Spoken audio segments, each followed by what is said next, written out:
Halo guys, gimana kabarnya nih? Penasaran dengan senjata paling mematikan hasil dari bayi yang dilahirkan oleh Red Woman?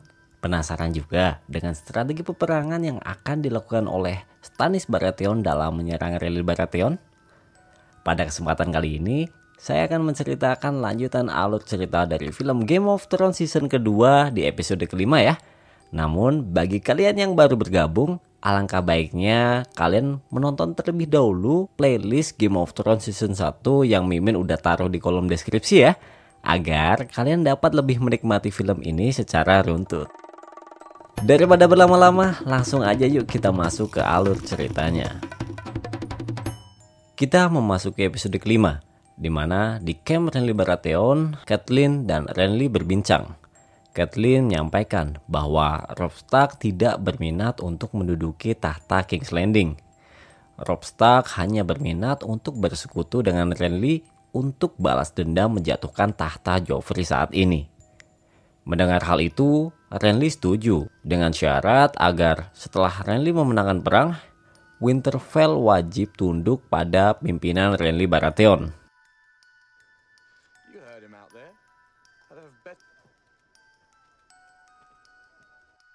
Di saat berbincang, diperlihatkan sebuah bayangan hitam yang merupakan anak dari Red Woman menembus menyelinap camp Renly Baratheon. Kali ini, bayangan hitam kembali menyelinap mendekati Renly Baratheon dan menusuk Renly dari belakang hingga tewas. Sontak, hal itu menjadikan mereka semua kaget dan terpukul melihat tak berdaya. Saat itu, Brienne Tarth adalah orang yang pasti akan dituduh telah membunuh Renly. Karena hal itu, Catelyn menyuruh Brienne Tarth untuk kabur agar Brienne Tarth tidak digantung. Keesokan paginya, Loras dan Margaery berjaga di samping tubuh Renly Baratheon yang sudah tewas. Dari keduanya, Loras tampaknya sangat putus asa. Sementara itu, Margaery membulatkan tekadnya untuk menjadi ratu satu-satunya di King's Landing. Sementara itu, Lord Baelish melihat kapal milik Stannis yang dalam 1 jam lagi akan sampai ke camp. Ketika Margaery dan Loras sedang berkumpul, Lord Baelish menerobos masuk dan mendesak mereka untuk melarikan diri. Karena pasukan Stannis Baratheon akan membunuh mereka lalu mengambil alih pasukan Renly sebagai pasukannya untuk menyerang Lannister di kemudian hari. Kabar kematian Renly Baratheon kini sampai di King's Landing. Cersei yang mendengarnya kini merasa senang. Namun sebaliknya, Tyrion menyampaikan bahwa Stannis kini sedang menuju King's Landing dengan pasukan yang lebih kuat di medan laut maupun di darat setelah Stannis berhasil menaklukkan pasukan Renly yang membelot. Mendengar hal itu, Cersei tidak khawatir karena dia sudah merencanakan sebuah rencananya yang disembunyikan kepada para lord di King's Landing.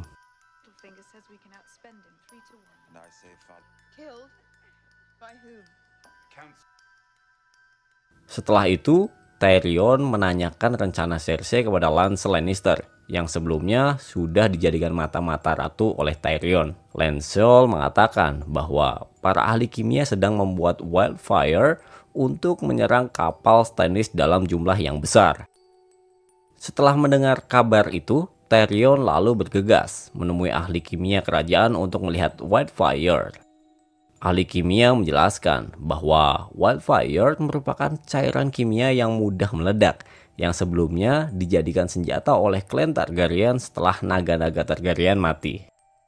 Ketika memasuki gudang wildfire, alangkah terkejutnya Tyrion melihat jumlah wildfire yang tersimpan di bawah tanah.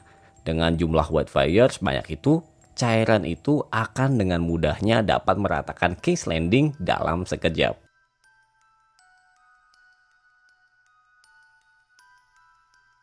Di Iron Island, Theon senang melihat kapal perangnya. Dengan bangganya, dia bersiap untuk menuju ke utara dalam sebuah peperangan.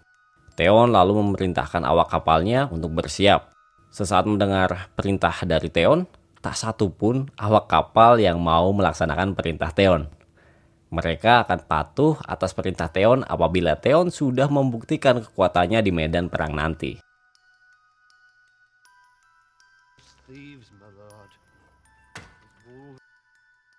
Sementara itu, di Winterfell, Bran yang sedang memerintah di Winterfell tiba-tiba mendengar kabar dari Ser Rodrik bahwa wilayah utara yang merupakan bagian dari Winterfell diserang. Mendengar hal itu, kini Bran memerintahkan pasukannya untuk bergegas menuju wilayah itu. Scene berpindah di mana Arya nampak sedang menjadi pelayan Lord Tywin Lannister yang sedang membicarakan strategi dalam menghadapi peperangan melawan pasukan Robb Stark.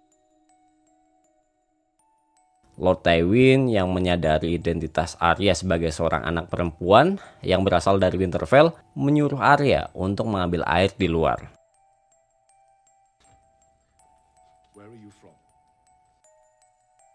Ketika berjalan keluar, Arya bertemu dengan Jaqen H'ghar, seorang tahanan yang sempat diselamatkan oleh Arya saat dia terjebak di kerangkeng yang sedang terbakar. Jaqen H'ghar merupakan salah satu anggota dari Faceless Men dari Braavos, klan pembunuh paling misterius yang mempunyai keahlian dalam merubah-rubah wajah. Sebagai balas budi, Jaqen H'ghar meminta Arya 3 nama yang ingin dia bunuh. Arya dengan perasaan yang masih kesal menyuruh Jaqen H'ghar membunuh pasukan Lannister yang bertugas menginterogasi tawanan di Harrenhal. Kembali kepada kisah Daenerys yang berada di kota Qarth. Terlihat dia sedang mengajari naganya dan dia berada di kediaman Saro yang menjaminnya untuk bisa masuk ke kota Qarth saat itu.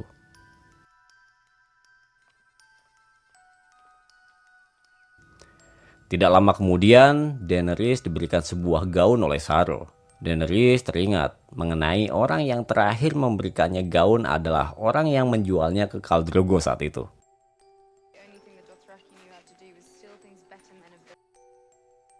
Daenerys kemudian datang ke sebuah pesta penyambutan dirinya.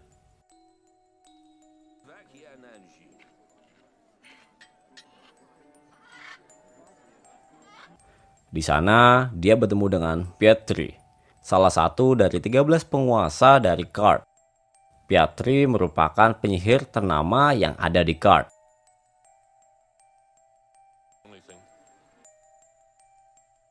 Saat Daenerys berbincang, lalu datanglah Saro dan mengajak Daenerys untuk berjalan-jalan.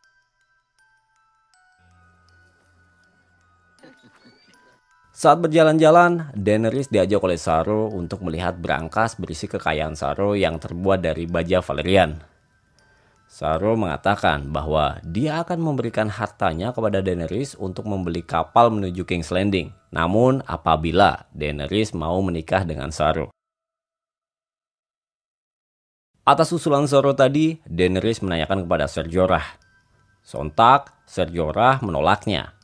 Ser Jorah mengatakan bahwa untuk mendapatkan kapal, tidak seharusnya mereka ada di Qarth. Mereka seharusnya pergi ke pelabuhan menemui seseorang yang sudah berjanji dengan Ser Jorah. Atas usulan Ser Jorah, akhirnya Daenerys setuju. Scene berpindah kepada Catelyn dan Brienne Tarth yang sedang dalam perjalanan. Catelyn meyakinkan kepada Brienne Tarth bahwa Brienne Tarth tidak salah atas kematian Renly. Namun karena rasa bersalahnya, kini Brienne Tarth malah mengajukan diri untuk bersumpah mengabdi kepada Catelyn sebagai pengawalnya. Scene kemudian berpindah ke Jon Snow dan pasukan yang sudah sampai di balik The Wall. Pasukan Nightwatch membuat kemah untuk menunggu Qhorin, seorang ranger Nightwatch yang bertugas di balik The Wall atau di balik dinding. Saat mereka mendirikan kemah, mereka mendengar 1 kali tiupan trompet yang merupakan tanda dari pasukan Nightwatch lainnya. Tak lama, suara tersebut merupakan suara dari pasukan Qhorin yang mereka tunggu. Qhorin mengatakan bahwasanya pasukan Mance Rayder atau Wildling mempunyai pasukan yang sangat banyak. Dan mereka semua menguasai medan tersebut. Qhorin menyarankan untuk menyusup ke pasukan tersebut dan membunuh Mance Rayder secara diam-diam. Mendengar saran tersebut, akhirnya Jon Snow secara sukarela mau untuk menjalankan misi tersebut bersama Qhorin. Dengan berat hati, akhirnya Lord Commander Mormont mengizinkan Jon Snow untuk menjalankan misinya tersebut.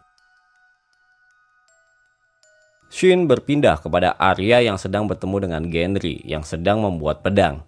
Namun, tidak lama kemudian terlihat seseorang yang jatuh terbunuh dari benteng.